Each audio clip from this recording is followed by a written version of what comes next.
Estamos ahora ya dando inicio y el día de hoy, precisamente en este mes del amor, tenemos este tema que es sumamente provechoso para todos. ¿Por qué?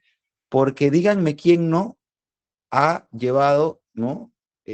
Precisamente un momento de enamoramiento. El día de hoy vamos a hablar de eso, de ese amor, pero no de ese amor del que de alguna manera se va logrando a través del tiempo, ¿no? Sino ese proceso por el cual yo consigo el amor. Sí, el proceso de enamoramiento. Este proceso que algunas personas aseguran es muy peligroso y algunos otros dicen en realidad tiene muchas virtudes. En realidad tiene muchas oportunidades que te puede dar. Bueno, en realidad es un proceso y es una forma incluso psicobiológica de poder responder ante lo que es la adaptabilidad. Como nosotros sabemos, ¿no? Tenemos dispositivos, tanto psíquicos, emocionales, instintivos, físicos, ¿sí? Orgánicos, que nos llevan y que nos conducen directamente hacia un estado, amigos, de evolución, hacia un estado de adaptación, hacia un estado en donde el organismo supere el estado actual en el que se encuentre. Y por eso mismo, es por lo que llegamos a un estado de enamoramiento, precisamente para adaptarnos con otro organismo, para poder adaptarnos, porque en realidad el poder tener la oportunidad de tener una pareja, el poder conseguir esa identificación, en realidad es un milagro para muchos teóricos, para muchos filósofos, ¿no? Es un milagro el amor. ¿Por qué? Porque son dos sistemas de creencia diferentes, dos maneras de pensar, dos incluso culturas, incluso dos maneras de interpretar la realidad. Así que nosotros podemos decidir si es que esto muchas veces puede que sea un peligro o puede que sea una ventaja adaptativa que la misma naturaleza nos regala, ¿no? Sin embargo, el día de hoy lo vamos a ver desde la propia experiencia, desde la experiencia que nosotros, como ya lo hemos compartido, hemos visto aquí en el consultorio y desde lo que ustedes también han tenido oportunidad de poder compartir, ¿no?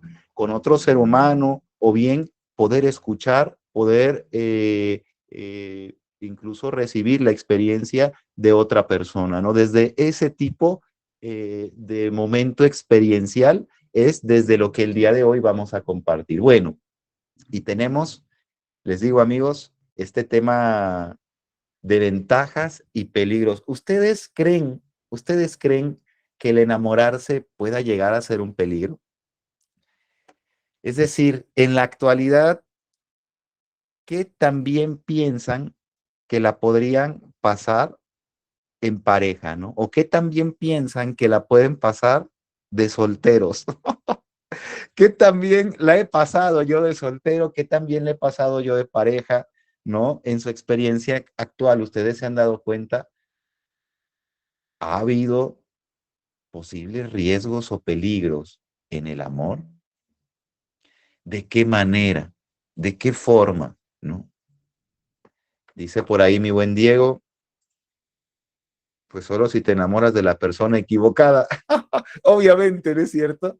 Solo si te enamoras de la persona equivocada, dice mi buen Diego. Bueno, eso es un riesgo que tenemos que correr todos aquellos que le entramos, que compramos boleto para el amor.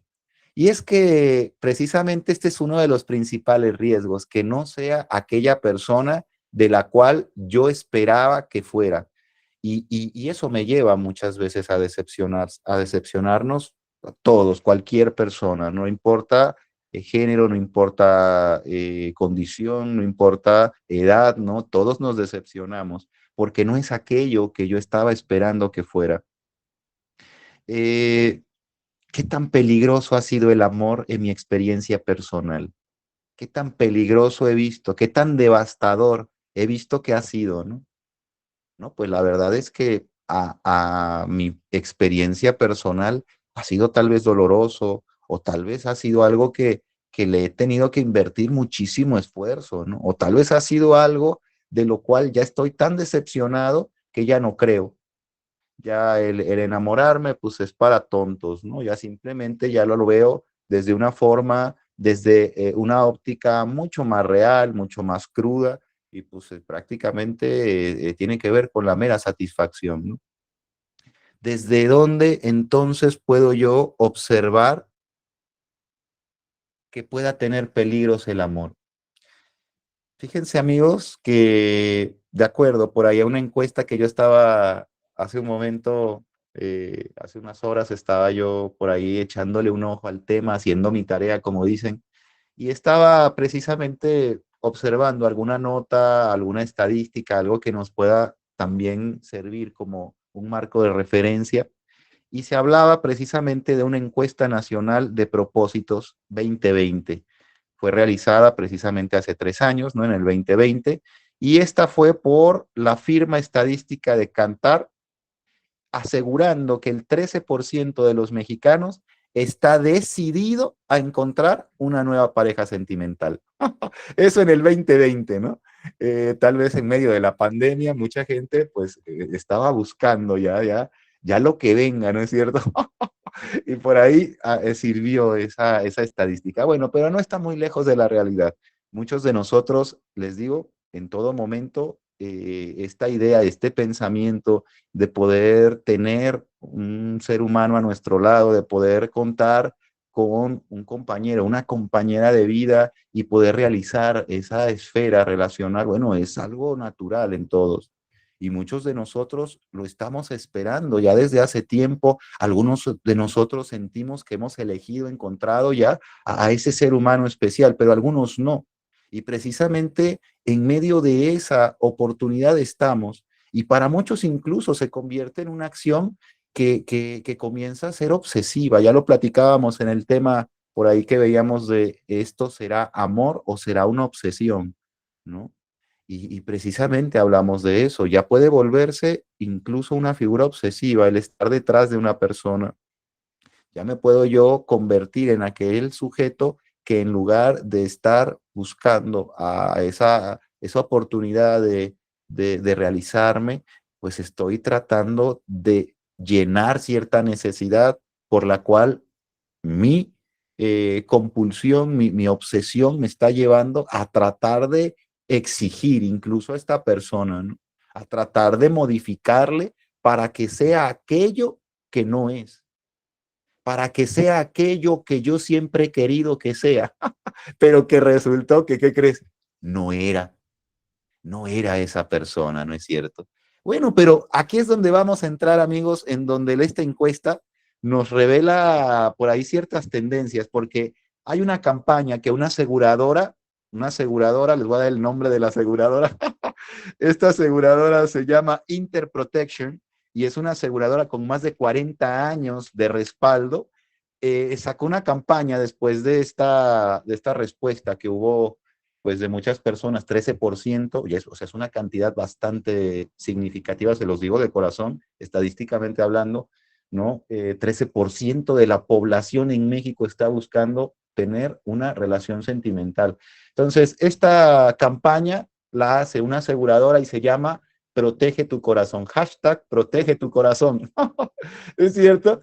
Entonces, ¿por qué? Porque inmediatamente saca la campaña diciendo, oigan, tengan cuidado porque el enamorarse tiene sus riesgos.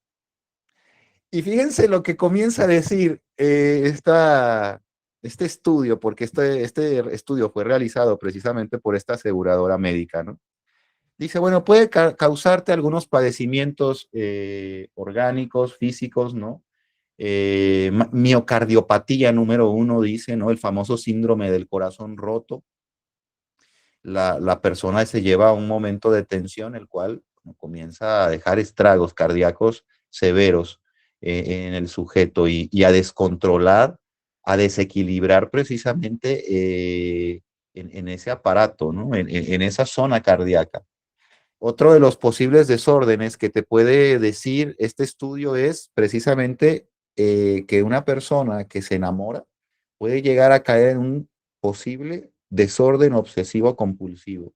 Las personas que recién están enamorándose de otra persona trata de ser perfecto, dicen, y en medio de buscar el querer agradarle al otro, muchas veces se vuelve un obsesivo, se vuelve alguien que prácticamente intenta siempre oler bien, siempre tener las manos limpias, siempre tener la boca aseada y comienzan, ¿no? En algún momento dado a caer en ese tipo de estados. Bueno, eso es lo que dice precisamente este estudio. Número 3, exceso de adrenalina en el torrente sanguíneo. Esto es lo que reportan, pues me imagino, todos los hospitales de los cuales esta aseguradora canaliza a todos sus derechohabientes, ¿no? Exceso de adrenalina en el torrente sanguíneo. En una ruptura amorosa, la sangre tiene 3 veces más adrenalina que un sujeto que sufre un ataque cardíaco. Voy a repetirlo. En una ruptura amorosa, la sangre tiene hasta 3 veces más adrenalina que un sujeto que está sufriendo un ataque cardíaco.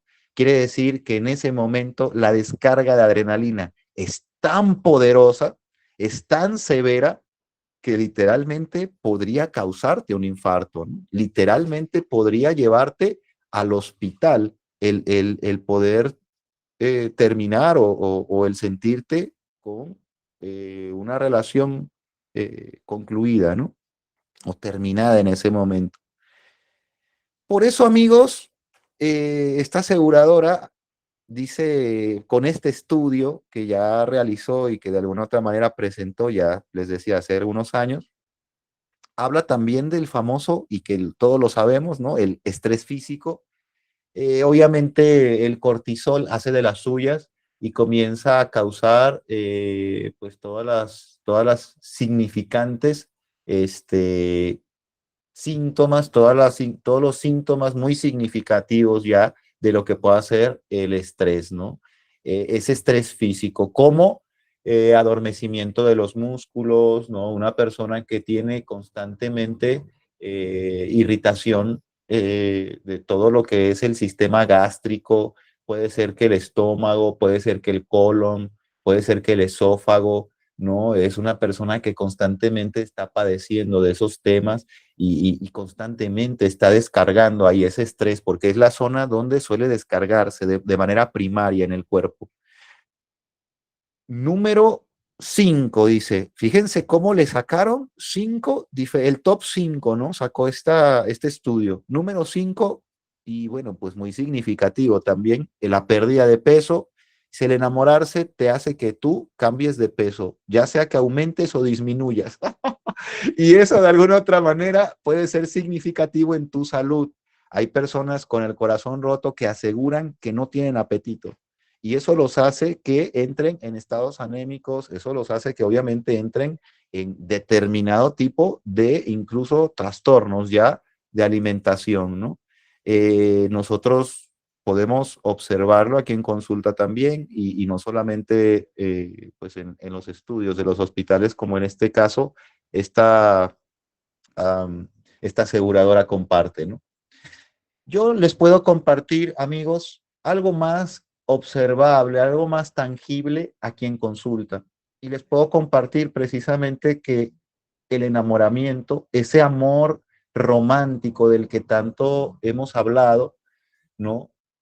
Sí tiene sus riesgos, sí tiene sus peligros y sí deja posibles estragos en aquellos sujetos que están muy posiblemente distraídos, que no están conscientes en este proceso.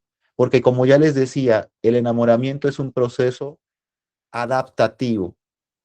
De esta manera, el organismo se adapta a otro. Es un proceso que así sucede. Incluso es psicobiológico porque conlleva determinados elementos como la dopamina, como las endorfinas que descargamos constantemente cuando vemos a esa persona. Y obviamente este proceso de recompensa nos lleva a creer que el propio organismo nos va adaptando a aceptar a esa persona, porque cada que la vemos nos dopamos, porque cada que vemos a ese sujeto, nuestro cerebro nos recompensa con determinada sustancia que nos da placer. Y eso mismo nos hace que nos vayamos abriendo de a poco. Por eso es un proceso, les digo, literalmente adaptativo. Y gracias a eso es que podemos de alguna u otra manera formar ciertamente una pareja, pero también tiene sus elementos que son adversos, claro. Como todo proceso va teniendo aquellos elementos de resistencia. Y yo les voy a empezar a compartir los que yo he observado de manera muy particular a quien consulta. El primero, el primero es que, y esto es algo más general, cuando una persona se enamora, amigos, empieza un proceso muy similar al ser un niño. Es decir, un proceso como de volverse ahora hacia lo infantil. Eh, el enamorado es como un niño necesitado, no solamente es como un niño, sino es como un niño necesitado, que es débil porque su felicidad va a depender de la presencia o de la disposición que pueda tener su ser amado. Esto quiere decir que entonces somos indefensos ante esa disposición. Por eso mismo, el enamorado o la enamorada suele verse como alguien débil, porque en el medio del enamoramiento nosotros pareceríamos ser aquel sujeto débil que cede, que permite, que incluso por más fuerte, por más, se podría decir, intolerante, ahora tolera. ¿Cómo se ve que estás enamorado? Hasta te traes una sonrisa, le dicen, ¿no? Tú que siempre tienes cara larga, tú que siempre andas de malas, ¿cómo se ve enseguida que estás enamorado? Y es que el enamoramiento, dice el doctor Sigmund Freud, el enamoramiento te hace humilde. ¿Por qué? Porque dejas aquel narcisismo de solo pensar en ti para pensar en alguien más. Me dejo a mí para poder entrar en ti, porque yo no puedo entrar completo en ti y tú no puedes entrar completa en mí. Por lo tanto, yo decido quitar parte de mí yo.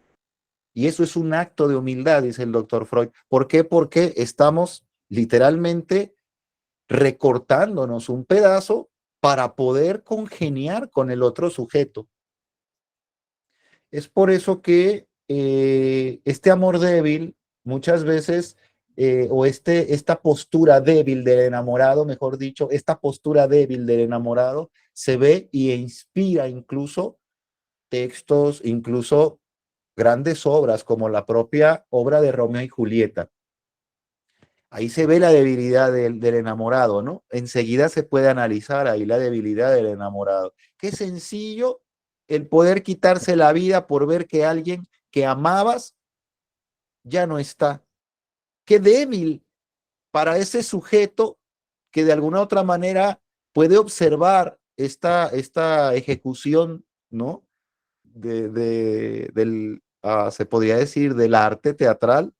Qué debilidad ante el amor. Qué debilidad ante aquello que ahora no tengo. Pero, y es que yo vivía, como decía nuestro queridísimo Juanga, yo vivía muy bien hasta que te conocí. Y en ese momento todo cambió. Mis valores, mis prioridades, todo se reacondicionó. Todo comenzó a ser diferente, todo comenzó a ser algo que no era antes. Incluso yo modifiqué mis principios, mis criterios, mis bases, mis creencias por ti. Por eso es tan doloroso cuando un ser humano se da cuenta que el otro no era lo que esperaba. Por eso es que el peligro de perderte en el amor es uno de los más grandes, el de morir de amor, ¿no es cierto? El famoso sujeto que muere de amor. Pues aquí es donde este niño necesitado, débil, porque depende esa felicidad del otro, porque depende de la disposición, de la facilidad del otro, es cuando comienza incluso a mostrarse cada vez más necesitado. Otra de las posibles zonas de peligro que he podido notar aquí en consulta, amigos, es precisamente la alteración de la percepción y de la conciencia. Cuando una persona está enamorada, su percepción cambia, ve otras cosas que no son. Muchos de nosotros y muchas de nosotros, sí, cómo no, tenemos la oportunidad de encontrar incluso una nueva forma de ver la vida cuando estamos en pareja con alguien. ¿Les ha sucedido? ¿Les ha pasado que muchos de nosotros vemos ahora y decimos, lo que yo no había visto antes, ahora esta persona me está ayudando a ampliar mis horizontes? ¿Han escuchado esa frase? Bueno, es aquel sujeto que muy posiblemente ha modificado ciertamente esa percepción, pero no solo se modifica la percepción, también se modifica la parte de la conciencia, esa zona interna que nos da la oportunidad de dirigirnos de una forma u otra, también se ve alterada. Y es que nosotros vamos quebrando ciertos límites que pensábamos no podríamos quebrar jamás. Vamos quitándonos lo objetivo que podríamos tener, lo poco objetivo que podíamos tener, no lo vamos quitando.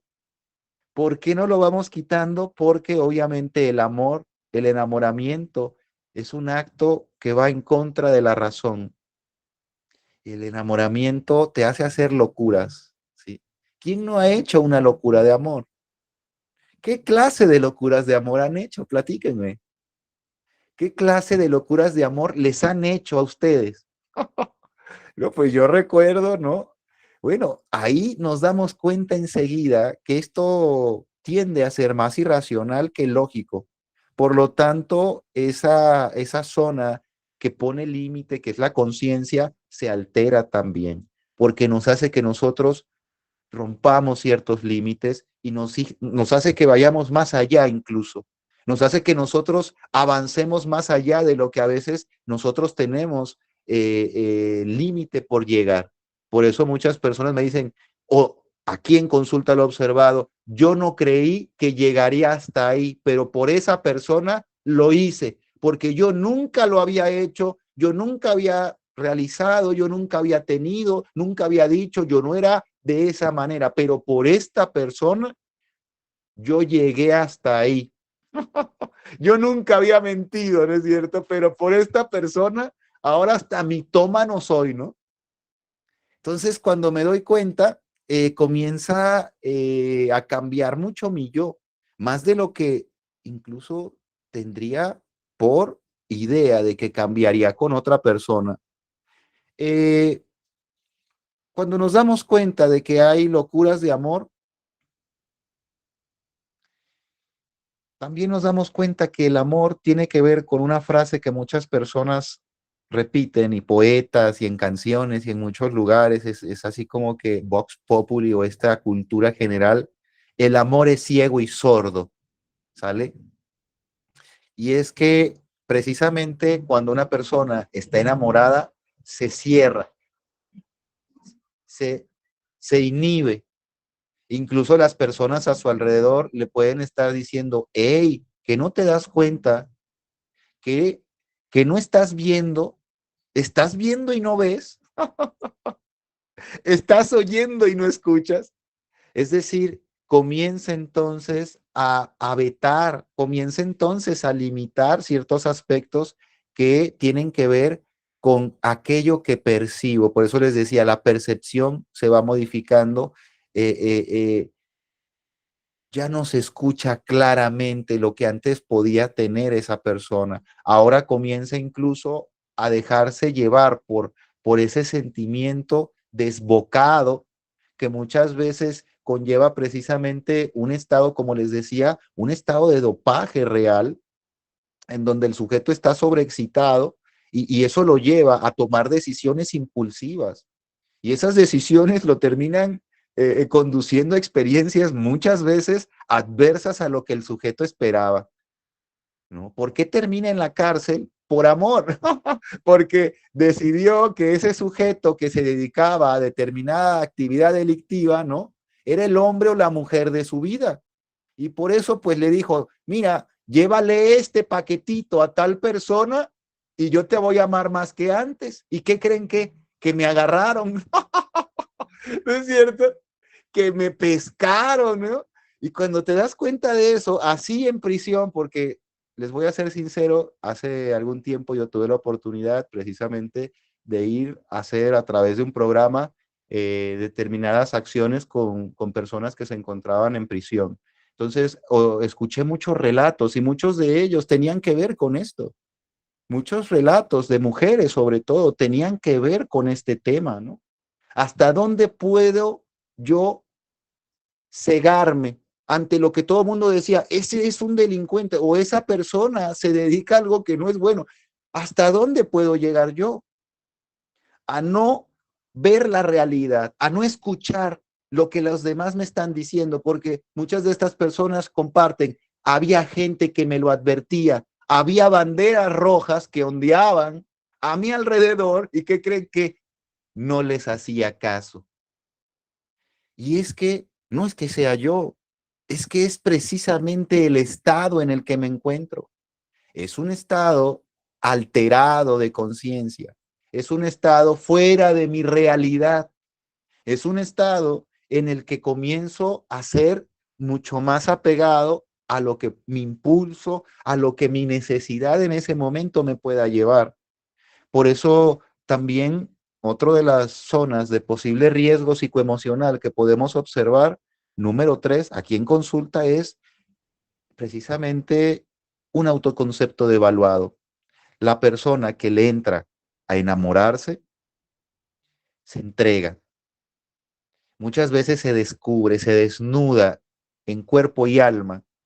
Y esta persona, cuando se entrega, muchas veces el otro intenta modificarle, intenta cambiarle, intenta desacreditarle aquello que no le agrada. Y esta persona comienza a devaluarse, esta persona comienza a bajar su yo psicológico, comienza a devaluarse lo que él cree, lo que ella cree de sí mismo, su confianza, su seguridad, su autoestima, su voluntad. Yo soy, yo tengo, yo valgo, yo puedo. Todo esto comienza a bajar, comienza a descender. Y el sujeto entonces, como su pareja no lo aprueba en determinada área o aspecto de su vida, ahora se siente menos y está luchando por ser algo diferente. Y en ese momento su concepto de sí mismo es, no soy bueno para él o para ella. No he sido bueno jamás, ¿es cierto? Y por eso mismo me devalúo y por eso mismo comienza a bajar mi autoestima, lo que yo tengo por aprecio por mí, mi voluntad, aquello que yo puedo sentir que voy a realizar o que puedo llevar a realizar. Mi confianza, aquellas fortalezas que yo puedo o sé que tengo. Mi seguridad, lo que yo presento ante el mundo, lo que yo represento ante los demás, todo eso se va devaluando de a poco. Entonces, el autoconcepto devaluado es uno de los riesgos más visibles que pueda llegar a tener el enamorarse de manera inconsciente, de forma desbocada, como dicen, como gordo en tobogán.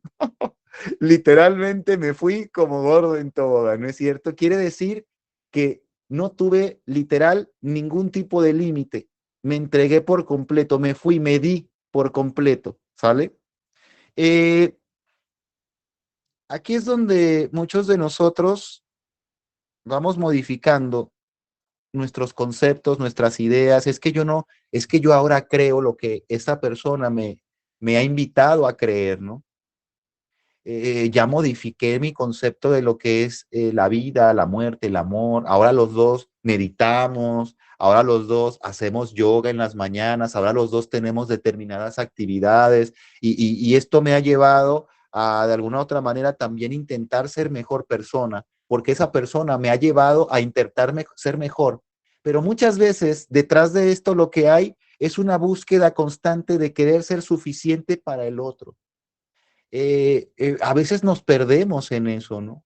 Porque como no me siento lo suficiente, estoy constantemente buscando serlo. ¿Cómo? A través de diferentes tipos de acciones que yo pueda hacer, a través de diferentes tipos de expresiones que yo pueda tener para esta persona. Así intento de a poco agradarle más.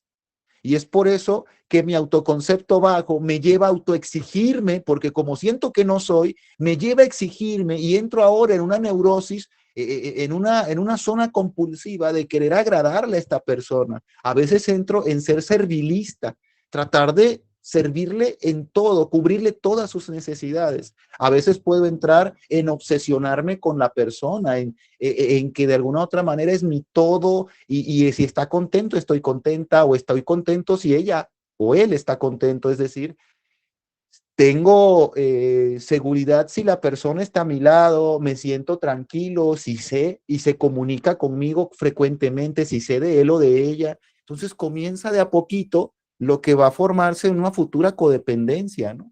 Lo que va a ser en un futuro esa dependencia, esa raíz que estoy haciendo de esa persona.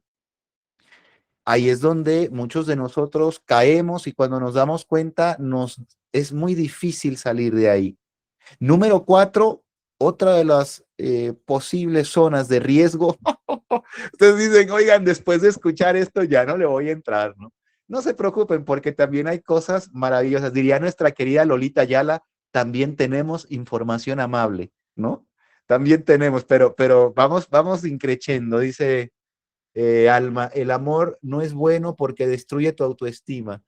Dice Alma, fíjense lo que nos comparte Alma, precisamente eso es parte del concepto. Conforme yo voy viviendo experiencias, yo me voy creando una idea de lo que es el amor. Por eso vemos algunos que decimos, yo no creo en el amor. Decía nuestro querido Juanga, precisamente citándolo de nuevo, hoy va a salir mucho porque pues es el maestro del desamor. Dice, yo no nací para amar, nadie nació para mí. Prácticamente son las frases de un sujeto que está significativamente decepcionado del amor, que se encuentra sumamente resistente a ese producto y que de algún modo no lo quiere cerca de su vida. Es por eso que yo comienzo a conceptualizar que el amor pues es algo diferente a lo que yo he podido a lo mejor vivir en experiencias anteriores. Y digo, viví engañado. Es cuando digo, ¿cómo viví engañado? El amor es una basura. Antes cuando me enamoraba, antes cuando sí creía en el amor. Así hay muchas personas que llegan y de repente me dicen, oiga, ¿y usted qué idea tiene del amor? Ah, pues yo le digo que cuando yo creía en el amor y era bien tonto o bien tonta, pues yo creía que el amor era algo lindo. No, pero ahora, ¿y ahora entonces qué cree usted? Bueno, ahora lo que le puedo decir es que el amor es un asco y que no existe y que lo único que tenemos es literalmente, ¿no? Pues la suerte o no de poder tener a una buena persona a nuestro lado, porque pues prácticamente todos son seres humanos desgraciados, diría Laura de América, ¿no? Todos son unos desgraciados.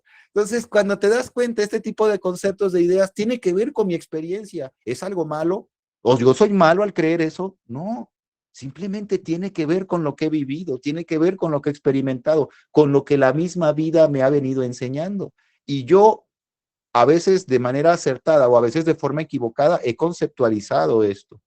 Y para mi realidad, eso es válido.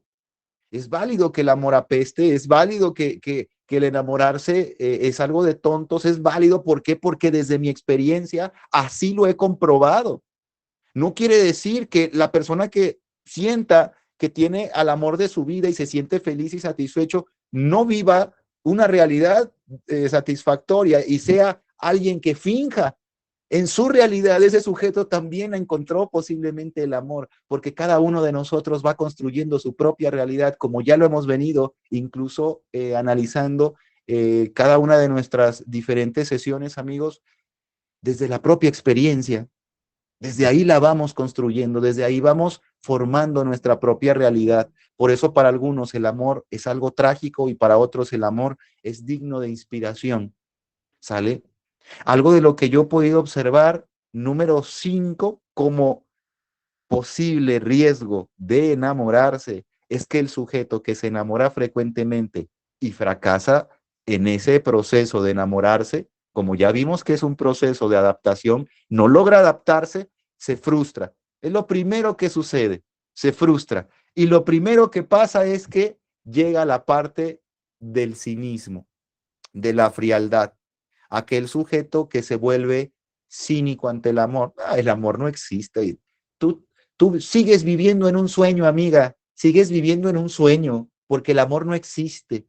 Es una invención comercial, ¿no es cierto? Es algo que te venden para que tú de alguna otra manera compres y hagas y sientas que de veras hay algo que en el aire se respira, pero en realidad no creas, ¿no? Se vuelve frío ante el amor. Es esa persona que se vuelve escéptico del amor y que comienza de alguna manera a tratar de refutarlo. Aquí lo he escuchado en consulta muchas veces y dicen, yo no era así, así como yo soy, así como yo soy de frío, así como yo incluso hablo mal del amor, yo no era así, así me hicieron. Así fue como me hicieron, porque yo antes creía, pero ahora mire, ¿no? Mi concepto y parecería que incluso hasta lo hace con una forma, ¿cómo se podría decir? Alegrándose de que ahora me doy cuenta y hablo de que ese amor que romantizamos es pura basura, ¿sí me explico?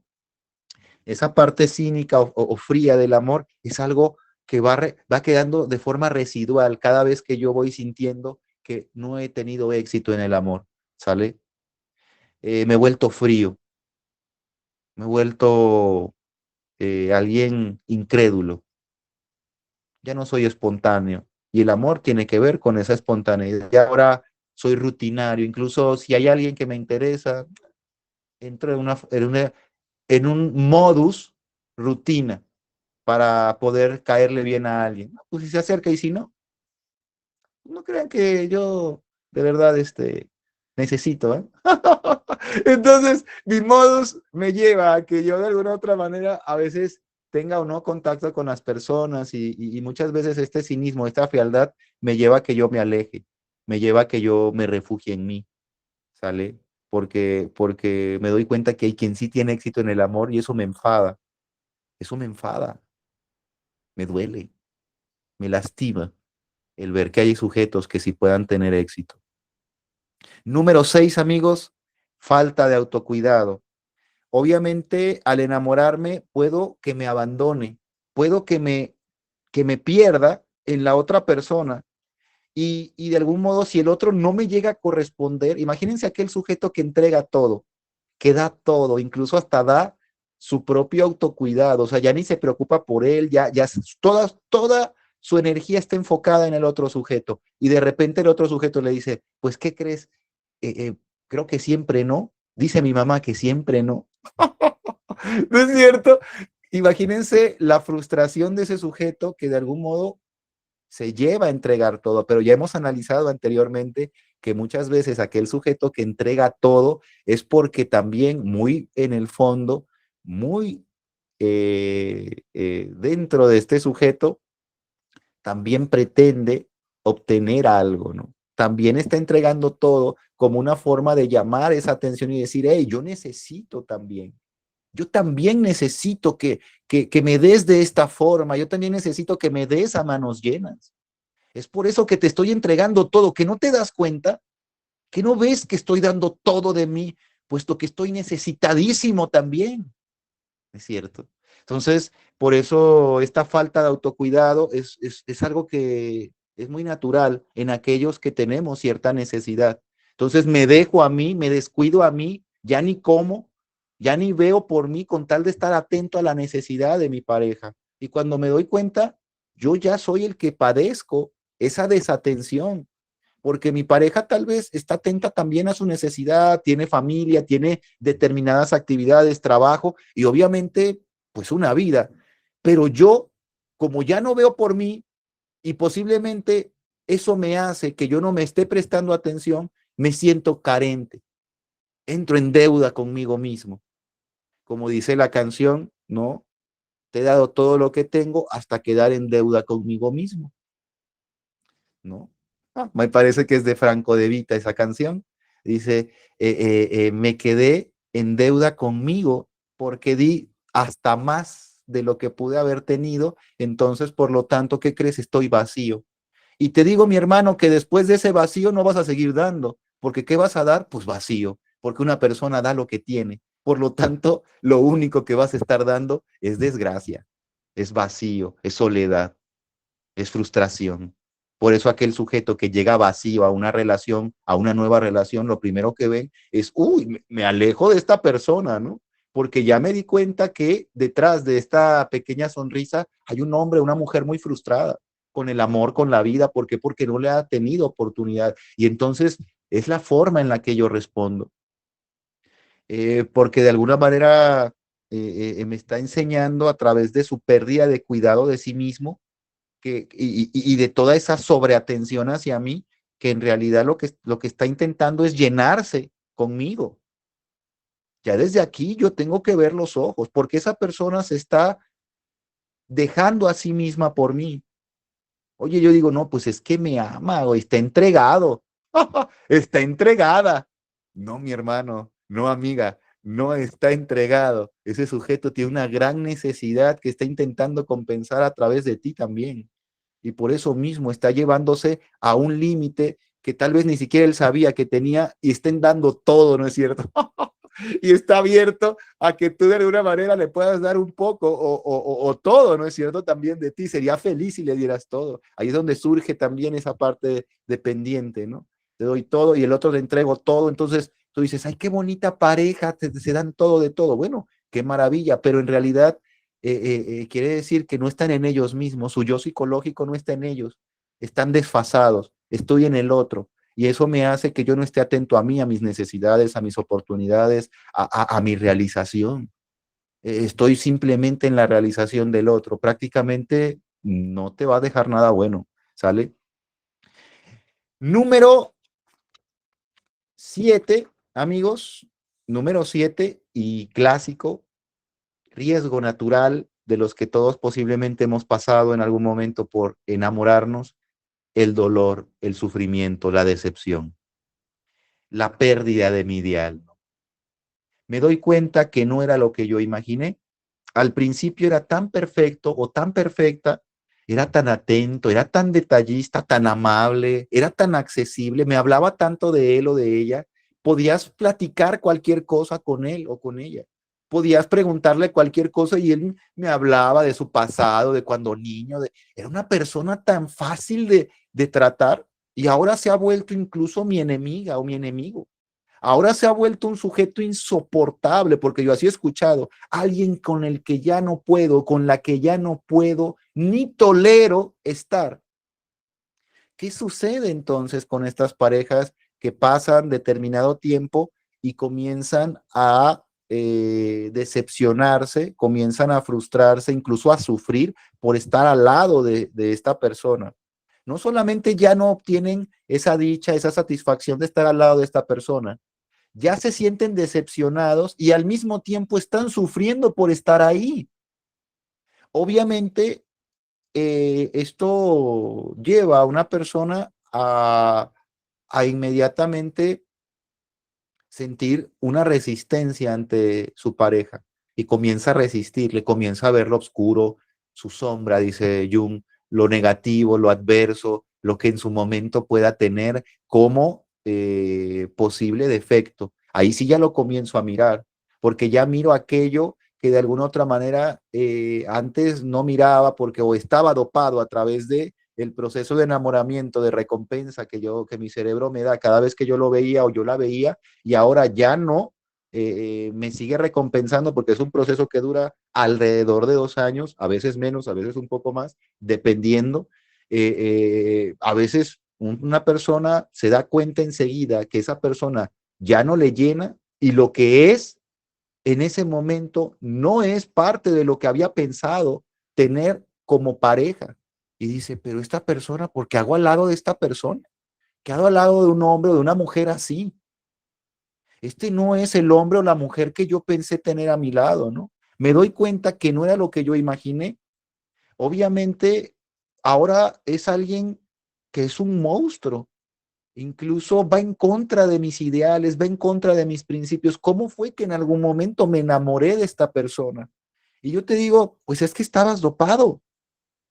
Literalmente, cada vez que esta persona estaba frente a ti, convivían, tenían oportunidades de vivir experiencias juntos, tenían intimidad, tú te dopabas.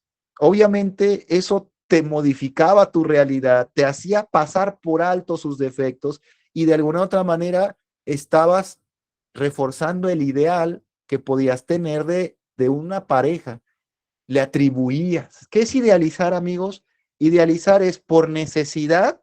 ¿Qué es idealizar? Idealizar es por mi necesidad, le adjudico a un sujeto virtudes, talentos, ¿no? Herramientas que yo deseo que alguien tenga para conmigo.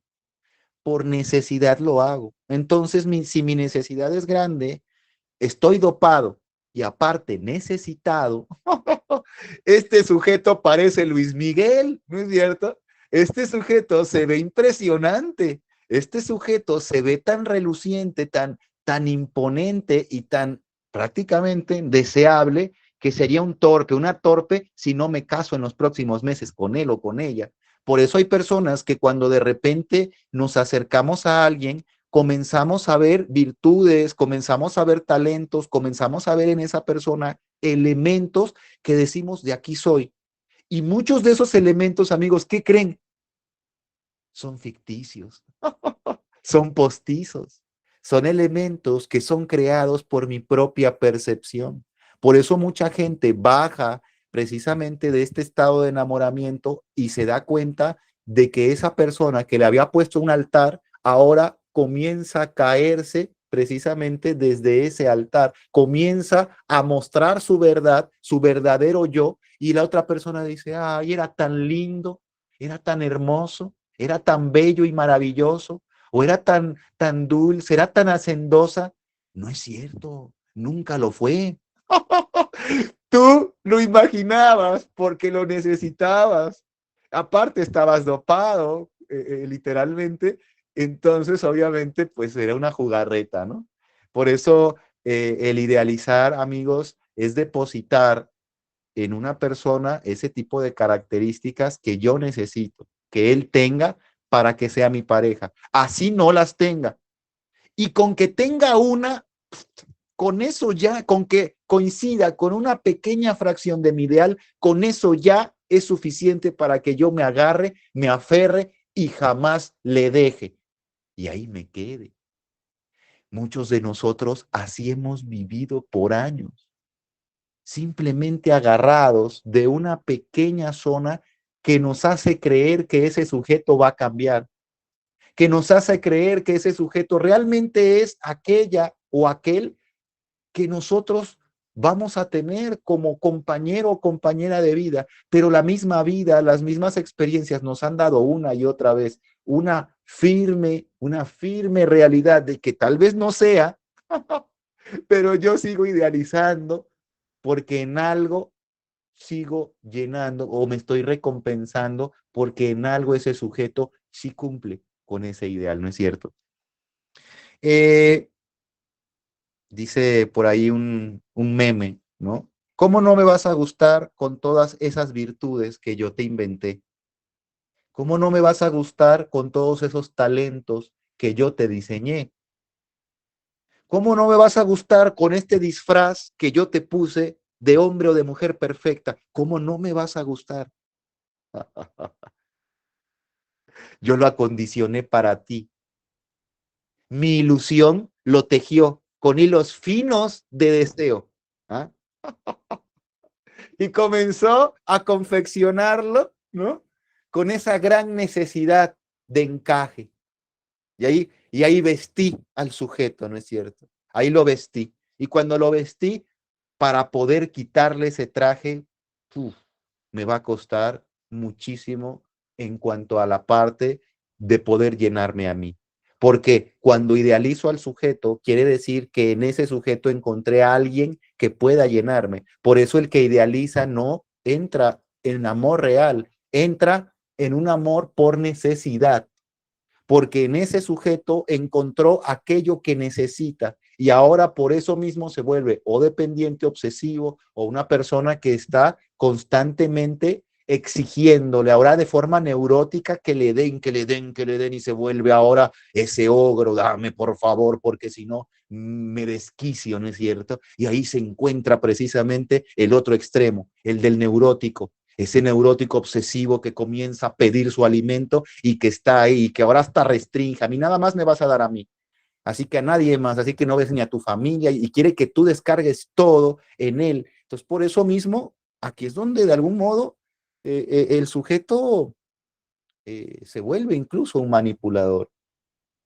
Aquí es donde el sujeto, con tal de obtener su alimento, con tal de seguir cumpliendo su ideal, ¿cómo no me vas a gustar con eso que te inventé? Oye, amiga, pero ese güey no es fiel. Ay, ya, pero ese güey no es el hombre de tu vida. Y no estás viendo que es un guiñapo, o no estás viendo que esa mujer en realidad no es la mujer de tu vida. Todo el tiempo te mientes, una persona que incluso hasta ella misma se miente. ¿Cómo sigues ahí? Bueno, de alguna otra manera, la persona no logra ver lo que los demás ven, ve lo que su necesidad le diseñó de traje al otro sujeto. Por eso mismo ve ese encanto y para él dice, pero es perfecto, ¿no lo ves? Entonces, amigos, ahí es donde entra precisamente este famoso disfraz de la idealización que muchos de nosotros nos termina por jugar una mala partida. Pero esto hasta ahora y en este momento, ya después de este tiempo, amigos, hemos analizado lo que son las desventajas del enamorarse y les soy sincero, hasta aquí parece que ya mejor no le voy a entrar, ¿no? Hasta aquí parece que mejor yo no le juego a eso, ¿no?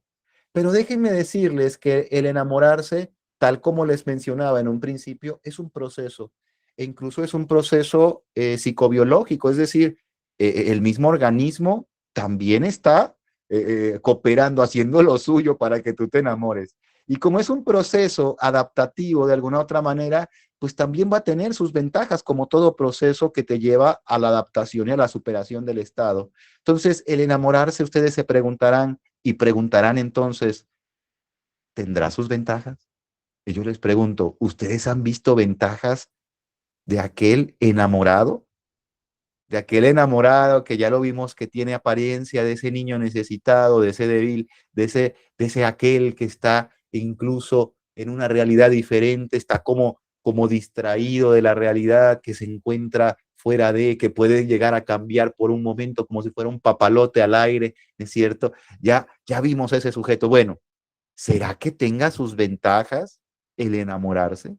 ¿Será que las tenga? Y yo les voy a decir, sí las tiene, amigos, sí las tiene. Y vamos a tratar de enumerar para que, como les decía, también tengamos información amable y podamos darnos cuenta que este proceso es el vehículo natural por el cual el sujeto se adapta a otro ser humano. Este es el vehículo que lo lleva a la adaptación, por lo tanto no lo podemos simplemente criticar, juzgar y malinterpretar a lo que pueda llegar a ser el enamoramiento.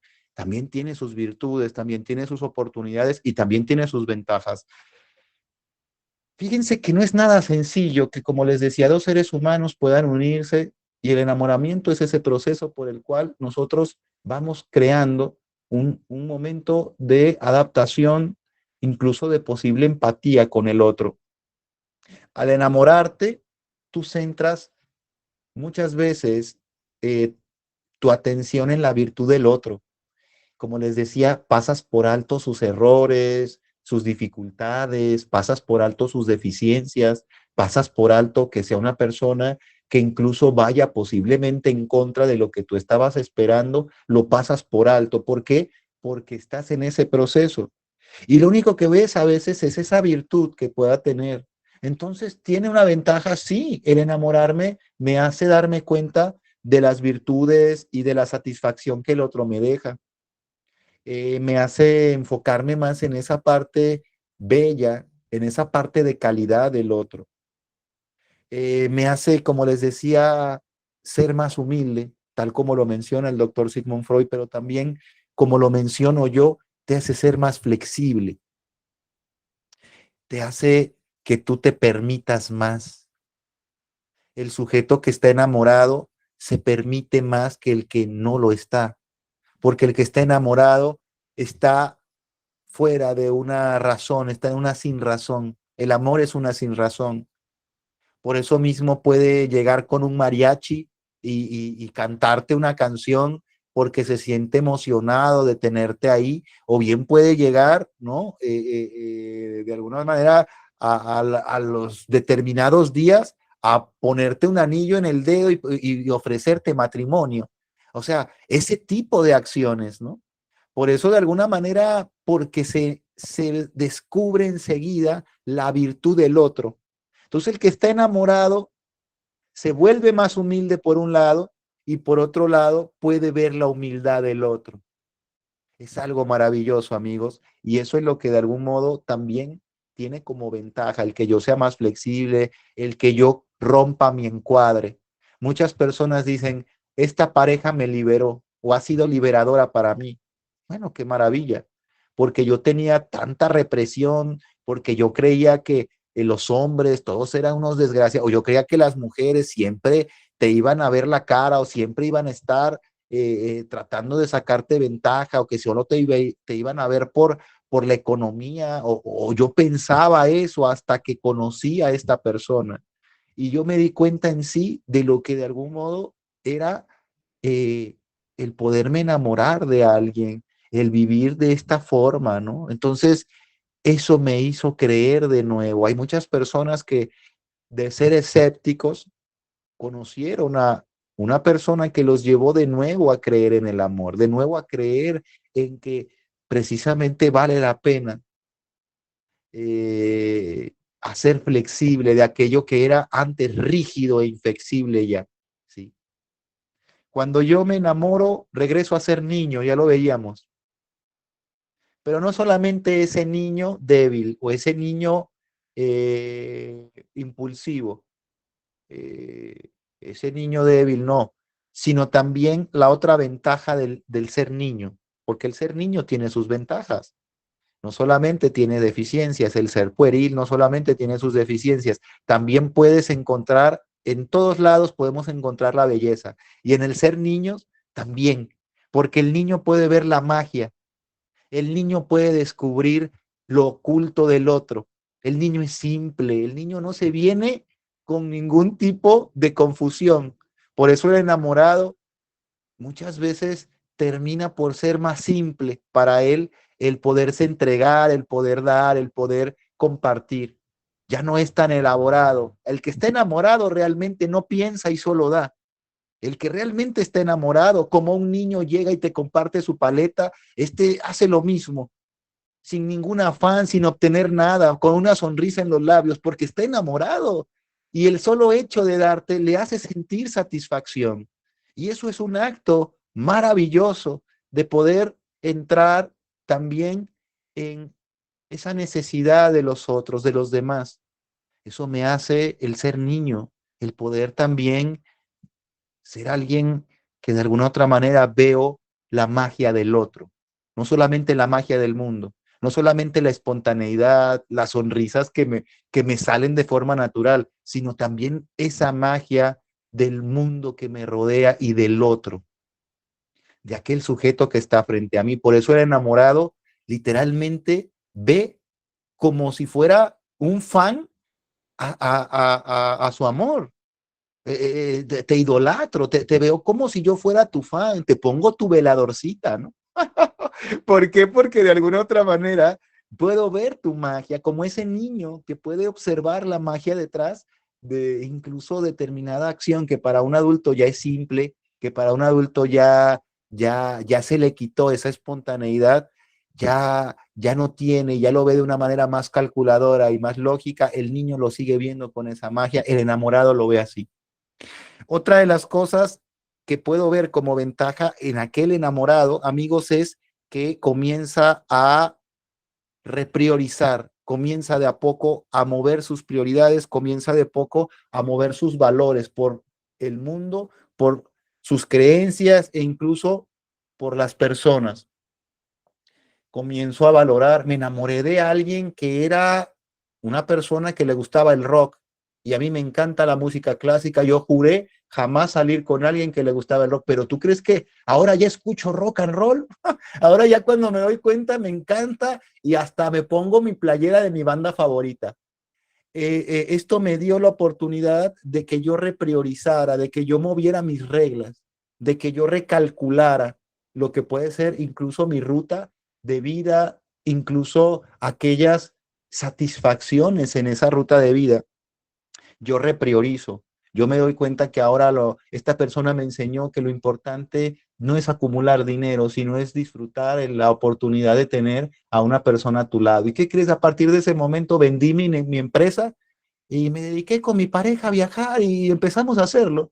Y ¿sabes qué? Vivo feliz, con poquito, ya no estoy estresado. O sea, son esas personas que te llevan a repriorizar, a reorganizar, a revalorar tus ideas, principios, conceptos, y que el sujeto muchas de esas veces no, eh, no son para mal, son cambios propositivos, son cambios evolutivos, son cambios que le van haciendo crecer a ese sujeto y de alguna otra manera le llevan a una realización personal. Otra de las posibles ventajas, amigos, es precisamente el famoso desarrollo de la fantasía. Y es que todos necesitamos desarrollar nuestra fantasía. Todos necesitamos desarrollar ese mundo fantástico. Muchas veces ya estamos repletos de realidad. Hay tanta realidad que vivimos frustrados. Estamos tan apegados a lo deberías, necesitarías, realizarías. Tendrías que estar pegado a la realidad y viviendo en ese mundo, ¿no? Para poder necesitar fantasía. Pero sí, algunos de nosotros la necesitamos. Algunos nos pasamos de fantasía y estamos fuera de la realidad. Pero sin embargo, lo ideal es tener parte de los dos mundos. Lo ideal es tener una zona intermedia en donde la fantasía enriquezca tu realidad y no la haga sentir tan austera para ti. No la haga sentir tan básica para ti. ¿Sí me explico? Conclusión entonces, amigos, de esta experiencia que el día de hoy tenemos oportunidad porque tenemos conclusión y esta es la posible conclusión del día de hoy. Enamorarme no es malo, es un proceso. ¿Qué puedo hacer entonces para enamorarme y no sufrir en el proceso? Enamorarte conscientemente. ¿Cómo puede llegar a ser esto una oportunidad? Tener un proceso de adaptación interpersonal consciente. Quiere decir, llevarme conscientemente en este proceso. Me doy cuenta y soy consciente de, desde un principio, de todos los riesgos, de todas las posibilidades que pueda tener al enamorarme de una persona, pero sin embargo me doy cuenta que es el proceso por el cual me voy a adaptar a esa persona. Por lo tanto, no puedo ser ajeno a enamorarme, pero sí puedo estar atento a no hacerlo de forma inconsciente, a no hacerlo de forma impulsiva, a no irme como gordo en tobogán, a no caer en lo que muchos de nosotros nos lleva a perdernos. Precisamente ahí es donde puedo empezar. Ya me doy cuenta de que voy a tener tal vez cambios, alteraciones y que incluso si me dejo enamorar, pues también voy a llevar cierto proceso de incluso perder cierta realidad. Por eso voy a ser consciente de ello y no fugarme tanto y no idealizar a este sujeto, porque ya me doy cuenta también de que así como es un buen hombre, una buena mujer, también tiene aquellos detalles, aquellas áreas posiblemente que incluso, ¿no? En su momento yo lo puedo observar, ¿no? No es aquel sujeto que es mi todo, como aquel amor romántico que me hace perder la vida si el otro muere, al estilo Romeo y Julieta. Ya lo puedo ver más objetivamente, ya me puedo dar cuenta que sí, lo acepto así como es, porque ese es el amor, lo hablábamos anteriormente. El amor es aquel que te lleva a aceptar al sujeto que tienes enfrente tal como es, nada que agregar, nada que quitar, dice el gran maestro Alejandro Jodorowsky. Por lo tanto, el amor tiene que ver con aquello que yo voy aceptando en el sujeto. Y me encanta su risa y me encanta la forma en la que resuelve y me encanta la manera en la que hace, dice, porque precisamente de eso me enamoré. Me enamoró esa forma. Por lo tanto, lo que puedo llegar a hacer es, si me voy a enamorar, amigos, número uno, darme cuenta que llevo o que voy a tener un proceso que llevar. Número dos, tener una mente flexible. Entre más yo me resista, más voy a tratar en su momento inconscientemente de apegarme, porque hay una regla que lo que más resisto, más acepto. Por lo tanto, muchas veces aquel personaje que yo inconscientemente estoy rechazando es con el que termino. ¿Y a poco no les ha sucedido? Por eso mismo, el tener una mente flexible me hace que yo no resista, me hace que acepte al sujeto que está enfrente, me hace que yo lo vea y lo descubra, y cuando vaya descubriendo su verdad, me haga a mí, de alguna u otra manera, tener la posibilidad de decir, oye, pues es que él concibe así, ella así representa el amor, el mundo, él así es como mide su realidad, así es como ve el amor, así es como ve la intimidad sexual, así es como, así fue creado, y muy posiblemente en medio de este acto de poder entender al otro es donde se descubre uno de los actos de amor más significativos en la pareja, el poder precisamente ser flexible y no nada más mirarlo desde mi encuadre mental. Número tres, amigos, hablar acerca de tus ideas, de tus conceptos, de tus límites y tolerancias. Si tú estás por emprender el famosísimo arte de enamorarte, si tú estás por emprenderlo, yo te sugiero que lo primero que comiences a hacer es, sí, darte la oportunidad de conocer a esa persona, pero también preguntarle, porque muchos de nosotros le entramos a una relación ignorando gran parte del otro sujeto. Nada más me dijo que yo le gustaba y yo también me gusta muchísimo. ¿Y qué creen que? Pues ya andamos. Y ahora de alguna otra manera terminamos teniendo ideas diferentes. Ya me di cuenta que tenemos gustos, muchas cosas que son adversas. Y ahora estamos intentando adaptarnos y nos cuesta muchísimo trabajo. Y es todo este proceso doloroso, incluso ya el enamorarme de esta persona, porque es muy diferente. Entonces, desde un principio, yo tener una idea para ti y para mí, ¿qué es el respeto a la pareja? Le voy a preguntar, le voy a decir, para mí el respetar a una pareja es esto, para que lo tengas claro y sepa hasta dónde pueda yo llegar y dónde pueda yo ya ofender al otro. Oye, pues para mí así no es. Ahora ya sé que a ti te ofendería, que a ti te haría sentir muy mal el llegar a ese lugar, el que yo te dijera, el que yo te hiciera esa broma, el que yo te, eso de alguna otra manera te ofendería. Pues sí, la verdad sí. Qué bueno que lo decimos, qué bueno que lo compartimos. Lo que es para ti el transgredir la confianza, es decir, para mí tal vez una infidelidad pueda llegar a ser determinada zona, para ti una infidelidad pueda llegar a ser otra. Por lo tanto, por eso para mí, desde mi propia forma en la que yo me asomo a esta vida, desde mi propia ventana personal de la realidad, yo puedo observar que a ti te molestaría que yo hiciera esto. Por lo tanto, por cariño, por amor, evito, no porque tú me quieras cambiar o porque yo quiera hacer algo diferente a ti, no, porque si yo lo puedo hacer y eso te deja una mayor satisfacción, trato de hacerlo. Trato de acercarme más tiempo a ti cuando estoy en una fiesta con mis amigos, porque me doy cuenta que tú eres alguien que tiene una gran oportunidad también de sentirse cómodo cuando yo estoy a su lado. Obviamente tienes que trabajar tal vez cierta inseguridad o demás, pero yo puedo estar a tu lado en esta fiesta, en esta reunión, y eso te hace sentir cómodo, lo hago entonces, ¿no es cierto? Entonces, lo que para mí es amor, lo que para mí es cariño, lo que para ti es fidelidad, lo que para ti es respeto, lo que para ti es una ofensa, tenerlo claro desde un principio para que cuando iniciemos no transgredamos aquello que en su momento, amigos, pueda llegar a ser la felicidad incluso de la otra persona. Yo quisiera de alguna otra manera agradarte, pero tampoco me voy a perder. Si me doy cuenta que lo que para agradarte a ti, para mí, es un sacrificio tan grande que me quita mi yo, que me hace ser otra persona, que me hace de alguna otra manera serme infiel a mí, a mis principios, a mi propia voluntad, a lo que yo sé que soy. Entonces, ahí, mi buen amigo, mi estimada amiga, ahí no es. Ahí de plano, no te forces. Es como la zapatilla que era de la Cenicienta y se la querían poner las hermanastras. Nada más no le cabía. No es para ti, no te forces.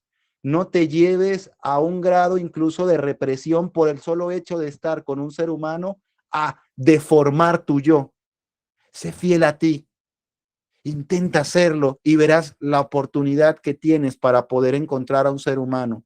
El otro día me hacía una pregunta por ahí en Facebook, una jovencita, y me decía, ¿cómo puedo llegar a tener yo la autoestima suficiente para elegir a un sujeto que sea más o menos igual, con una buena autoestima? Digo, bueno, lo mejor que puedes hacer, a lo mejor esto es un proceso que solo en consulta puedes llevarte porque es algo muy individual, pero lo mejor que puedes hacer si quieres reforzar esa autoestima, si quieres reforzar ese concepto de ti, sentirte valioso, es serte fiel a ti. Si tú te eres fiel a ti, a tus ideas, a tu criterio, a tus conceptos, a lo que tú eres, muy posiblemente vas a elegir a un sujeto que te llene y que te satisfaga y que te identifiques. Y no vas a elegir a alguien opuesto a lo que tú eres.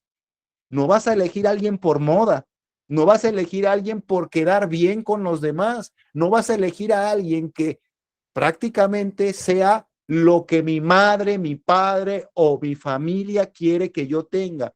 No soy infiel a mí, yo elijo con lo que yo sé que soy también. Ahí es donde podemos iniciar, ¿no es cierto? Así que amigos, bueno, pues para nuestros buenos amigos que nos ven por ahí por las redes sociales, en esta noche hemos concluido. Yo les mando un fuerte abrazo, que tengan una fantástica, fantástica noche. Vamos a desconectar nuestra grabación